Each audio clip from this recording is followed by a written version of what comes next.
welcome back to the channel. Today we are fitting a UHF to the Ranger Danger, but that'll work on all sorts of four-wheel drives. So this is what we're putting in it. This GME, this name, I'm not going to say that because I'll say it wrong because I'm a bit too early. So this pack came from Auto One Browns Plains, so make sure you check those guys out as always. They always help out the channel. So we're going to be hooking this up. Pretty straightforward install.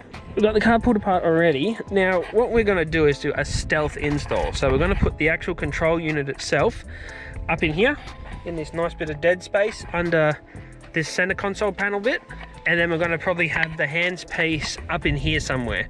So the hand piece has the controls on it itself, which I'll go get that now. So this is the actual unit itself where you plug in your aerial and your power and your external speaker there. So that we can put anywhere because you don't actually have to touch this to change the channel or the volume. All of that is controlled through this little doobie right here, which is awesome because then you're not stuffing around with dials and that. So yeah, that's what the plan is here. We've also got a few bracketry stuff which we will show wherever that is. But the boys are doing some wire running for the UHF antenna at the moment. So we're not going to talk about how to run wires and that because we've done that before in other videos. But with your UHF wiring, just be careful not to pull too hard and break it. Oh, actually you can't cut once it's done. Yeah, we're not showing big boy Jaden in this video because he's got a bad shirt on today. But yes, this sort of cable you can't actually, well there's some that I had that you can cut it and shorten it, but you have to have a certain sort of adapter on it and it has to be a certain sort of cable. You can join anything back together, whether that be, you can't solder coaxial, it has to be through a connector. You're listening to that, people? You can't solder that wiring. It's never as good as it was, just leave it and So just loop it up. And also, when you're running your antenna wiring, keep it away from major electrical shit. So on this particular rig, you've got your battery and shit over here, but if we were running a like high voltage wiring, you wouldn't run this next to it, even though we've got a high voltage wire there. But what I'm saying is you won't run this wire, like you won't zip tie it to that, because if you zip tie it to that, this will put out an electrical field when it's energized and it'll stuff with the frequency in here. Yeah, that's why you keep RCA for your amp for your sub. Keep your RCA and your main power wire. We'll blur out the bad high vis bruff. Yeah, keep your RCA, which is the signal, and your main power wire away from each other. Otherwise they can interfere and cause have issues. I had that issue with my Patrol. I'd flick the high beams on, it would make the radio cut out, so we'd rewired that. But yes, that's that. So cars are a bit better, but still do what you can. Yeah, they're not as shitty as the old cars. So where's the big boy bracket for this? And do you have to fit? You don't have it yet. You're supposed to turn up this way. Uh oh. As for wiring up a UHF, now let's talk about that. You can have it done two ways. You can have it on constantly on, which would be your constant power, or you can have it on an accessory. So I would normally keep it on an accessory circuit. That way, if you forget to turn it off, you're not going to have a flat battery. But the best way to figure that out is to go onto your fuse box here. Well, yeah, your fuse box, and then there'll normally be a diagram somewhere. It's not on here, but that'll tell you which one of these is an accessory power. If not, use a test light and you can find that. And then you need to piggyback the wiring off that, or you could find it from another accessory source. If you already have other aftermarket shit hooked up inside your cab, you can obviously just go off that. But I think we're doing a fresh install. I think the word is, hey mate? Fresh. Look at him go. So this might not be interesting for some of you guys, but I found it really interesting. Steady make a panel for the Rangers that you can then put all of your different gear into, such as the UHF, roof lights, and a few other things. So it really tidies up the everything. Just buy steady. Buy steady everything, you reckon? Don't go Kings, don't go Light Force. Ponce. Yeah, it's nice. I do like that. So steady seems to have been what we need to actually have on some of our other stuff, eh?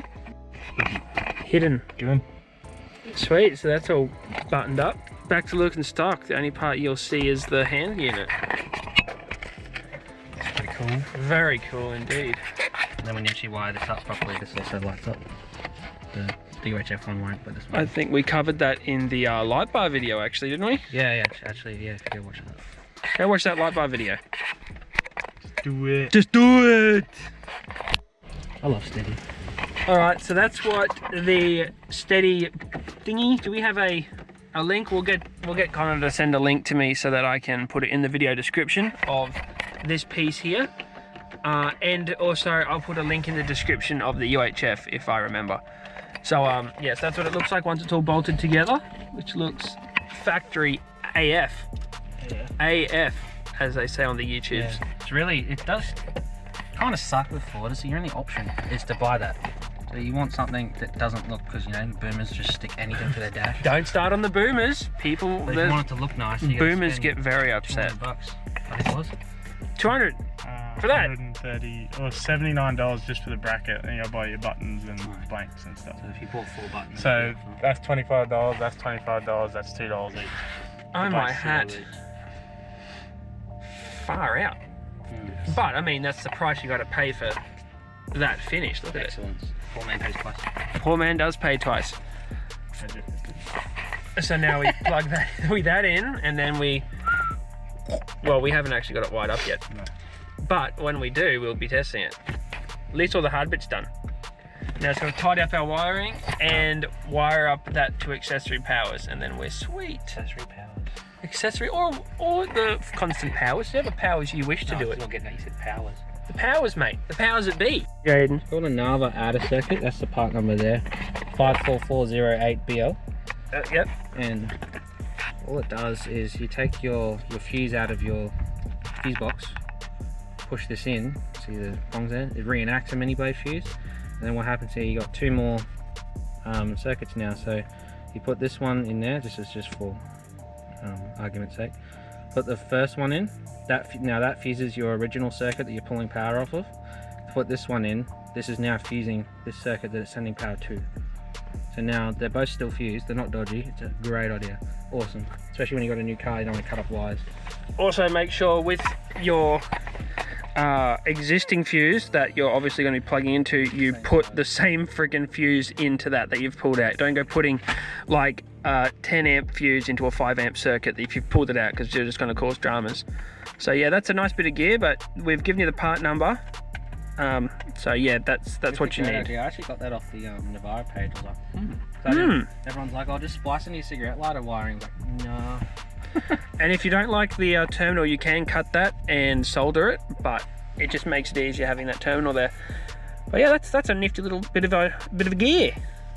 Bit of gear. So make sure before you turn on ignition, you plug in your handset, otherwise I believe it can damage the actual UHF box. Same as if you're putting in your aerial, make sure the aerial's always pushed in, like screwed in. Oh, copyright. Why is the copyright not turning off? Sweet, copyright's been saved. Make sure, yeah, you have everything all plugged in and all that before you go and do that. So, we're gonna test it. Boom! Oh, that looks like it's flickering on the screen, but it's solid. So, we're on channel 40, it does work. Tremendous. Want to give us a radio check, mate? Radio check.